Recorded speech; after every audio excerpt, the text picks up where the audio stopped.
cinnamon does magic in our bodies. You just have no idea how important this spice really is. It's a cinnamaldehyde in the cinnamon that has these major medicinal healing properties. It does so many great things for us. Now, there are two types of cinnamon. You have the cassia as well as the Ceylon. Ceylon is the true cinnamon. I do recommend people who use cinnamon preferably use organic if all possible, although any cinnamon will still give you great benefits. Cinnamon acts as an amazing antioxidant, helps prevent that oxidative stress, those free radicals. It helps beat up those free radicals to keep the body from degenerating.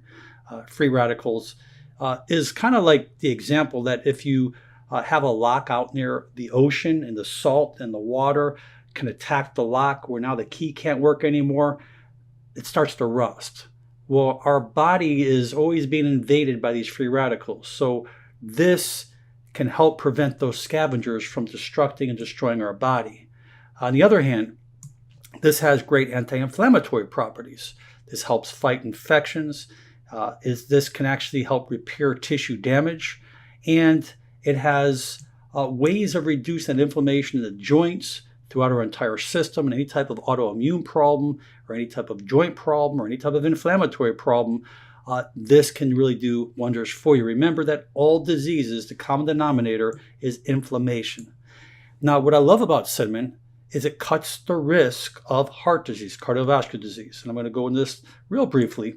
But if we have our LDLs or bad cholesterol, low density lipoproteins, versus our good HDLs, this helps lower the bad LDLs.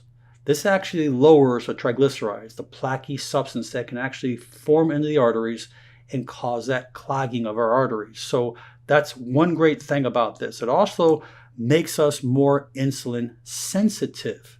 The majority of the world out there, over half the world, is insulin resistant.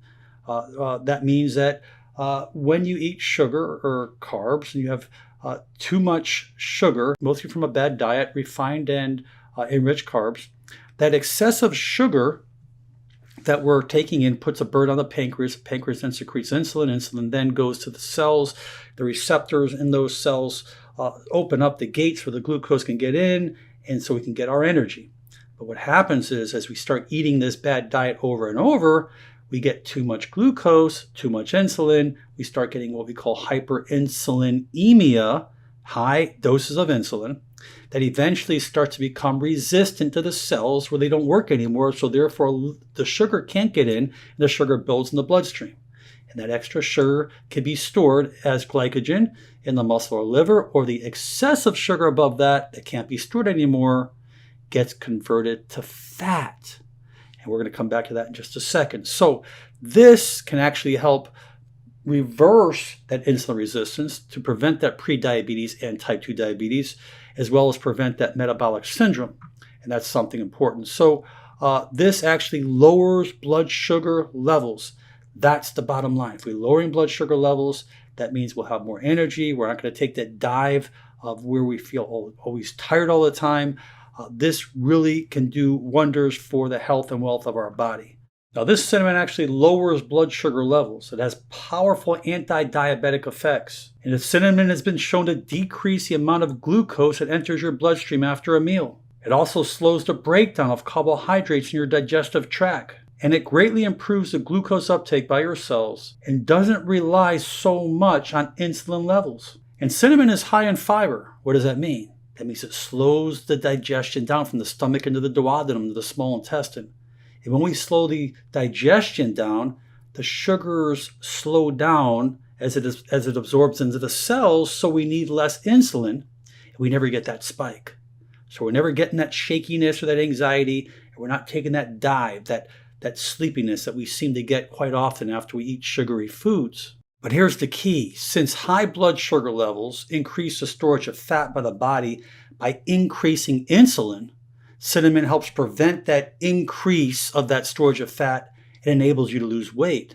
Remember that the only time that your body is going to put on weight and increase your fat storage is when your insulin levels are high. So therefore, when you do intermittent fasting, your insulin levels are lower, or you're eating healthier with more fiber, less refined and processed foods, more of the complex carbohydrates where things absorb slowly, it keeps insulin lower, and it's so much easier to lose weight during those phases. And cinnamaldehyde has a direct effect on those fat cells, that in a process known as thermogenesis, the compound makes the adipocytes start burning the fat that they had been storing. And the adipocytes store lipids, which can then be burned by energy. And that's why I look at cinnamon as the Superman when it comes to help you burn fat, because it increases that thermogenesis, that fat burning throughout your body. Now, you need a very healthy diet to stay on. Okay, lots of fruits and vegetables, your polyphenols, your carotenoids, your different colored fruits and vegetables, your avocados, your good fats, your healthy fats, your olive oils, your nuts. So I want you to keep your body healthy. Start adding cinnamon to your teas, your coffees, your fruits, your oatmeals, or whatever foods it is. And if you want to lose that weight, have lots of energy, and keep those organs healthy, just add your cinnamon. I hope you enjoyed this video. Please share it with your friends and family. And most important, make it a great day. I'm Dr. Alan Mandel.